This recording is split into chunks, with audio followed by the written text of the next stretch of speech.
시진핑 중국 국가주석이 한덕수 총리와의 면담에서 우리나라 방문을 검토하겠다고 밝혔습니다. 한중 관계 복원의 속도가 붙을지도 주목되고 있는데요. 이런 가운데 러시아는 고위급 사절단 방북 계획을 공식화하면서 푸틴 대통령의 방북 가능성을 더욱 높이고 있습니다. 예, 북한이 당초 예상과 달리 항저우 아시안게임에 고위급 대표단을 파견하지 않은 걸로 파악되면서 그 배경에 관심이 모아지고 있습니다. 관련 내용들 박원곤 이화여대 북한학과 교수 모시고 말씀 들어보겠습니다. 교수님 어서 오십시오. 네, 안녕하세요. 예, 안녕하십니까? 말씀드린 대로 항저우 아시안게임 개막식. 일단 한덕수 국무총리가 가서 지금 시진핑 국가주석과 만났습니다. 그 의미에 대해서 먼저 얘기해 볼까요, 저희? 일단 우리 정부가 의도적으로 격을 높였죠. 이제 보통은 장관급들이 가는데 총리급이 갔다라는 것은 그간의 한중 관계를 좀 관리해 왔는데 앞으로 좀 더 이 범위를 넓혀서 여러 가지 분야에 대해서 협력을 모색하겠다라는 의도는 분명히 있다라고 판단이 되고요. 예. 그간의 윤석열 정부 등장해서 일단 한미일 협력 우리가 계속 보한 것처럼 얼마 전에 있었던 캠프 데이비드를 비롯해서 그것을 공고하게 했고 특히 중국과의 관계는 일종의 좀 조정 과정을 저는 가졌다라고 판단이 됩니다. 지금도 계속해서 정부에서 얘기하는 게 한중 관계를 호혜와 협력에 기반한 상호 존중 관계로 만들겠다. 이건 중국에서도 똑같은 얘기가 나오고 있거든요. 네. 이제 그렇기 때문에 때로는 중국이 듣기 좀 불편한 얘기들도 오고 간 그런 부분들이 있었는데 그렇다고 정부가 처음부터 중국과의 관계를 단절하거나 한 생각은 없다라는 것은 분명히 밝혀졌고요.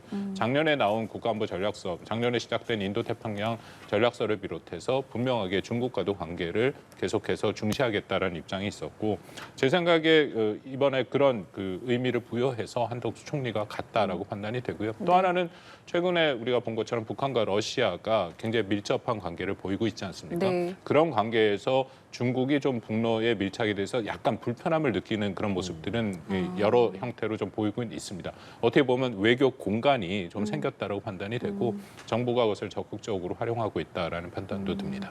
또 하나 좀 눈에 띈 게 지금 화면에도 나오고 있습니다만은 이 배석자의 격이 좀 높아진 부분이 아닐까 싶은데요. 네. 어떻게 좀 보셨습니까? 그 부분은 좀 저도 계속 주목해서 봤는데요. 그 가장 대표적인 게 아마 기억들 하시겠지만 작년 6월 달에 네. 6월이죠. 그 블링컨 그 국무장관이 방중을 하지 않았습니까?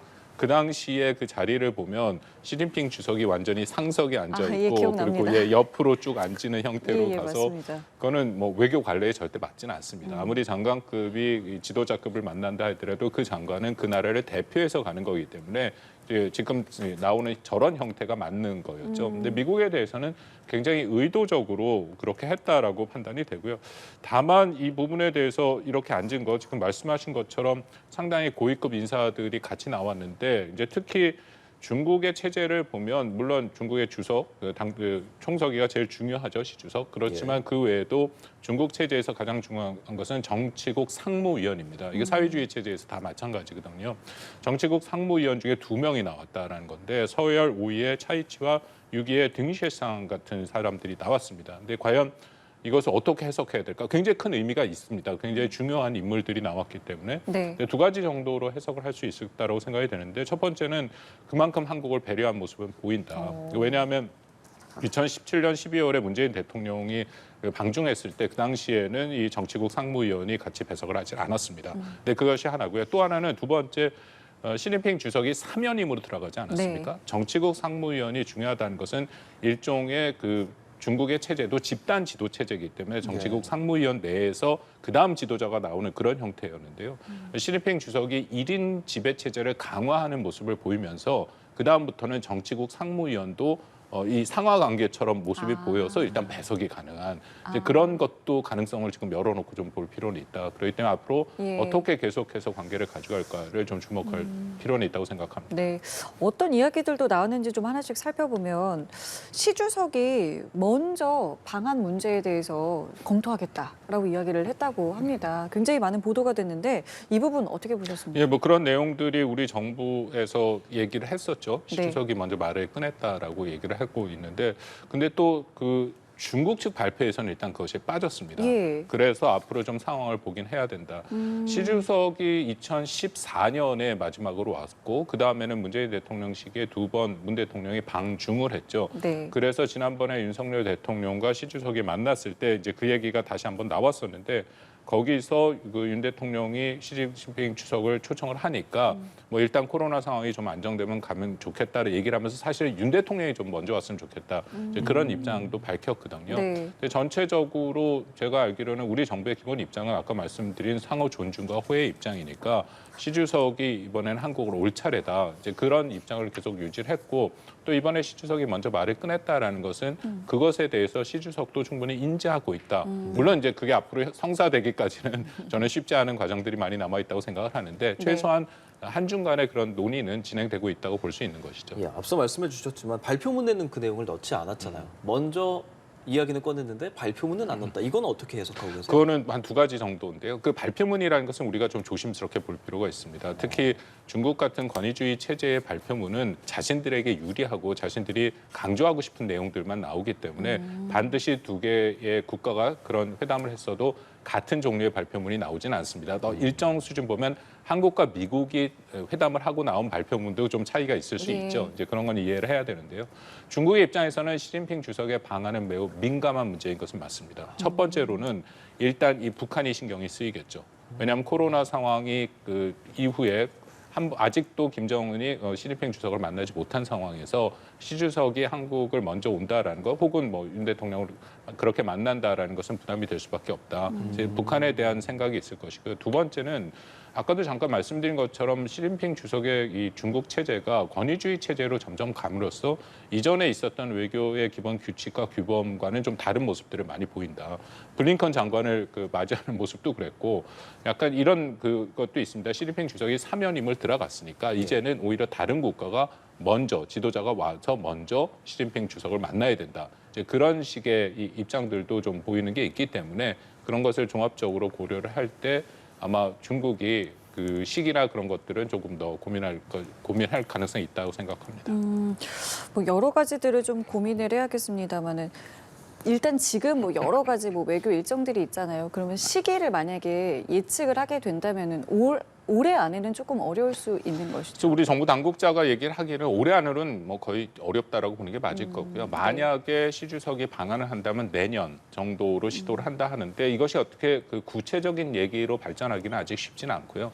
일단 1차적으로 한국 정부가 계속 공을 들이고 있는 이 한중일, 한일중 정상회담을 올해나 뭐 내년 초 정도 그것은 좀 가능성이 있어 보입니다. 왜냐하면 일단 그건 시 주석이 오는 것이 아니라 리창 총리가 오는 것이고 또 네. 중국의 입장에서도 한국과 일본과 그 경제 문제를 좀 얘기할 필요는 분명히 있습니다. 그렇죠. 왜냐하면 한미일이 뭐 지난번 캠프 데이비드도 그렇고 어쨌든 경제적으로 훨씬 더 연계성과 연합을 강화하고 또 공급망 재편을 얘기하는데 네. 그중에 상당 부분 중국을 견제하는 부분이 있으니까 또 중국도 한국과 일본을 상대로 같이 얘기할 필요가 있다. 왜냐하면 중국이 여전히 한국과 일본의 제1교역 상대국입니다.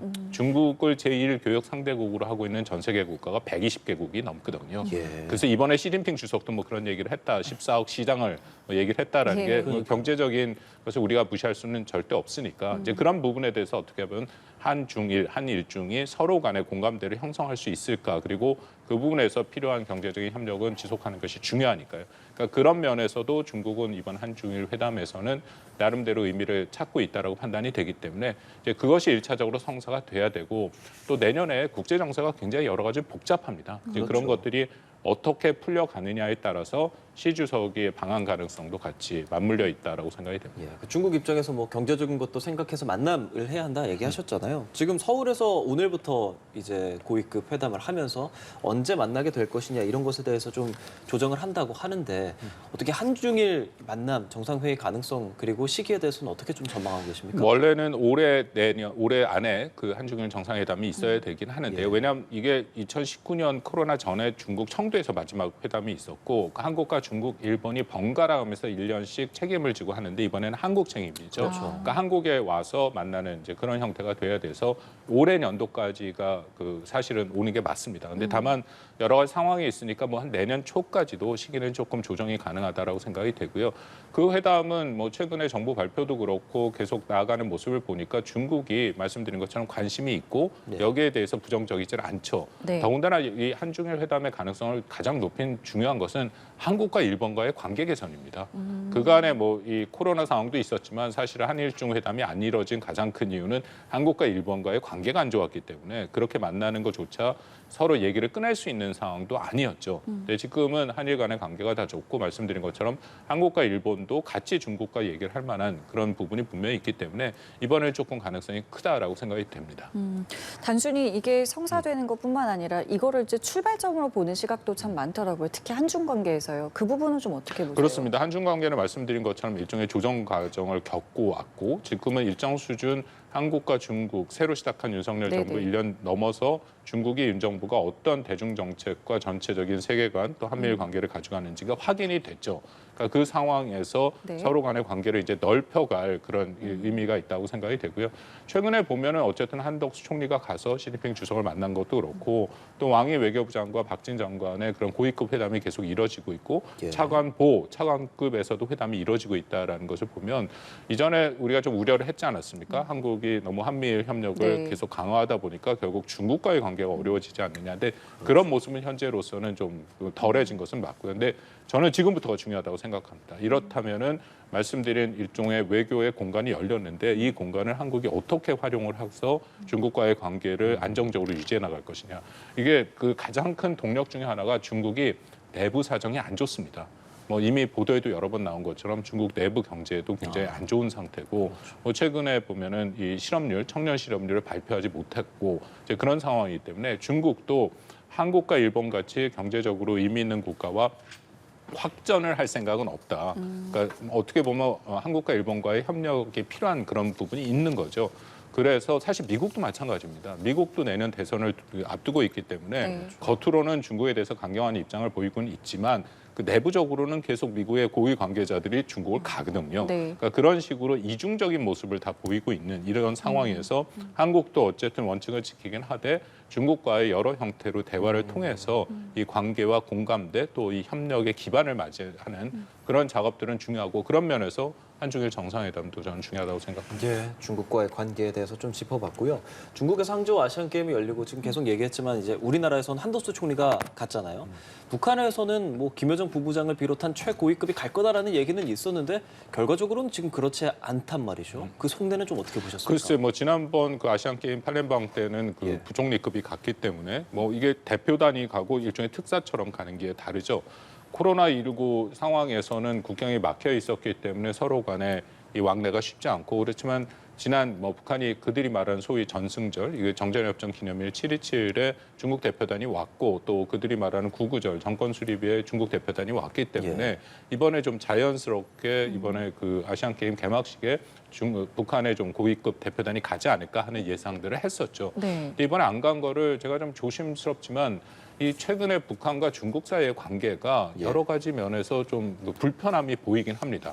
아까 말씀드린 7월 27일 같은 경우에도 중국과 러시아의 대표단이 다 갔는데요. 거기에 그 각각 푸틴 대통령과 또 시진핑 주석의 친서를 갖고 왔는데 그 푸틴 대통령의 친서를 가져간 쇼이구 국방장관은 제대로 된 집무실에서 김정은이 그것을 받았고요. 근데 시진핑 주석과는 그 연회 를 앞두고 복도에서 그 주석의 친서를 받는 그런 모습들이 나오거든요. 이건 뭐 굉장히 의아하게 볼 수밖에 없는 거고. 그리고 지난번 9월 9일에도 보면은 중국의 대표단의 격이 5년 전에 70주년 때와 훨씬 낮아졌습니다. 5년 전에는 리잔수라 해갖고 네네. 중국 서열 3위가 갔는데 이번에는 한 20인권 뒤로 가는 사람이 갔거든요. 그리고 저는 좀 의아하게 보이는 게 어쨌든 구구절에 중국 대표단을 위한 연회를 북한이 평양에서 그것을 그렇죠. 시작을 했는데 거기에 김정은이 참석하지 않았습니다.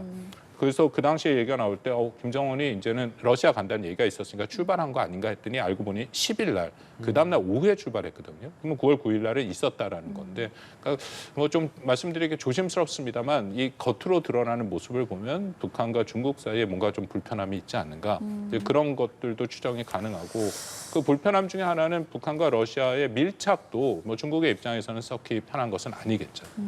이게 북한에서 안 간 걸 수도 있고 중국에서 오는 걸 거절한 걸 수도 있다. 여러 가지 추측이 있는데 어디에 좀 무게가 있을 수 있다고 보세요? 글쎄요. 그간의 북중 간의 관계를 보면 네. 중국이 오지 말라 했을 가능성은 저는 거의 없다고 봅니다. 그래요? 예, 만약 그런 식의 그 반응을 보이면 이거는 북한과의 관계를 매우 심각하게 보고 있기 때문에 예. 보통 북한이 그럴 경우에는 중국한테 뭐 자신들의 입장을 설명하거나 그런 모습으로 들어가는 것이 아니라 오히려 굉장히 강경 정책으로 돌았거든요. 그래서 중국이 북한에게 오지 말라고 했을 가능성은 없고 그러니까 북한 스스로 판단해서 체육상을 김일남 체육상을 보냈다라고 판단이 됩니다. 예, 알겠습니다. 그렇다면 러시아 상황도 좀 보면 러시아는 세르게이 라브로프 러시아 외무부 장관이 유엔 본부 기자회견에서 자국 사절단이 방북할 계획이 있다 이런 얘기를 했고 이게 그 전에 김정은 위원장과 푸틴 대통령이 만났을 때 합의한 내용이다 이렇게 얘기했더라고요. 그 부분 어떻게 들으셨습니까? 약간 당황스러운 게 예. 그 북러 간에 계속 협상도 있고 정상회담이 있을 때 그 러시아 측에서 얘기 나온 게 아무런 합의문이 없다라고 그러니까요. 얘기를 했었잖아요. 근데 이번에 보니까 그 라브로프 장관이 합의에 따른 것이다라고 얘기를 합니다. 그래서 뭐 많은 사람들이 생각하기에 합의가 없을 수는 없다. 근데 공개 안 한 거 아닌가? 뭐 그 부분은 좀 추정 부분이 있다라고 판단이 되고요. 이번에 가는 것은 어쨌든 북한과 러시아가 분명하게 굉장히 그 서로 협력을 강화하는 모습을 보였기 때문에 그것이 일회성으로 끝나는 것이 아니라 계속해서 연속될 필요가 있다라는 의미에서 간다라고 판단이 됩니다. 그렇다면 라브로프 외교장관과 최선희 북한 외무상 간의 그 라인이 계속 움직일 가능성은 있고요. 그리고 글쎄 뭐 김정은이 왔을 때 많은 부분이 다 얘기가 됐을지 가능성이 높긴 한데 만약에 얘기가 좀 더 필요하다면은 우리가 계속 얘기하는 북한의 재고 포탄을 러시아에 지원해서 우크라이나 전장에 사용하는 문제, 또 거기에 상응해서 북한이 러시아로부터 받는 것들, 이제 그런 부분들에 대한 좀 더 얘기가 계속될 가능성도 있고 또 하나는 푸틴의 방북에 대해서도 공식적으로 초청을 했다라고 알려졌으니까 네, 북한에서 그렇죠. 얘기가 나왔고요. 뭐 그런 얘기도 오고 갈 가능성은 있다라고 판단이 됩니다. 근데 이 발언을 상당히 공식적으로 했잖아요, 러시아가 이번에. 이거는 어떻게 보셨어요? 글쎄요, 뭐 유엔 무대가 9월달에 유엔 총회라는 게 굉장히 중요한 무대고 거기서 많은 얘기들이 나오죠. 특히 이번 유엔 총회에서 북한과 러시아 또 한국이 계속 보이는 미국도 마찬가지입니다만 입장을 보면 북러 회담에 대한 윤 대통령의 분명한 문제 제기가 있었고 그리고 바로 오늘 북한이 굉장히 거칠게 윤 대통령을 비난하는 그 얘기까지 나왔고 또 러시아와 북한의 입장에서는 자신들이 왜 이것을 협력을 할 수밖에 없느냐 그리고 협력의 당위성, 필요성 그리고 협력하는 것이 절대 국제 규범을 어기는 행위가 아니다라는 일종의 강변의 모습을 보이고 있으니까 라브로프 러시아 외교 장관도 이것이 뭐 별로 그렇게 큰 문제가 아니다라는 것을 의도적으로 보여준다라고 하는데요. 그럼 거듭 말씀드립니다만 이미 그 김정은이 러시아를 가는 거, 그 가서 했던 행동 자체의 상당 부분이 국제사회의 규범과 원칙은 물론이고 분명하게 유엔에서 나왔던 제재를 위반한 것들이 많이 있습니다. 네. 그런 면을 볼 때 북러 간의 만남이 정당하다라고 볼 수는 없는 것이죠.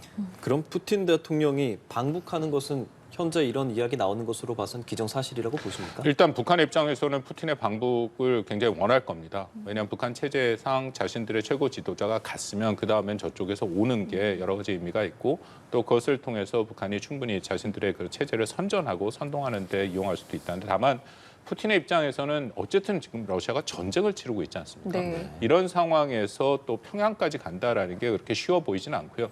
일단 1차적으로 푸틴이 10월 달에 그 중국을 가기로 1대1로의 예. 회의를 가기로 했으니까 아마 오늘 9월 달 10월 11월까지가 굉장히 많은 외교적인 행사 11월에는 또 샌프란시스코에서 네네. 에이펙 회의가 있고 거기서 과연 시진핑 주석과 바이든 대통령이 만나느냐 이제 그것이 굉장히 중요한 것 중에 하나죠. 네. 그것을 포함해서 현재 외교적인 굉장히 치열한 이 수싸움들과 합종 연행 같은 모습들이 지금 보이고 있다 그렇게 판단이 됩니다. 예, 알겠습니다. 오늘 말씀 저희 여기까지 함께하겠습니다. 박원군 이화여대 북한어과 교수와 함께했습니다. 고맙습니다. 고맙습니다.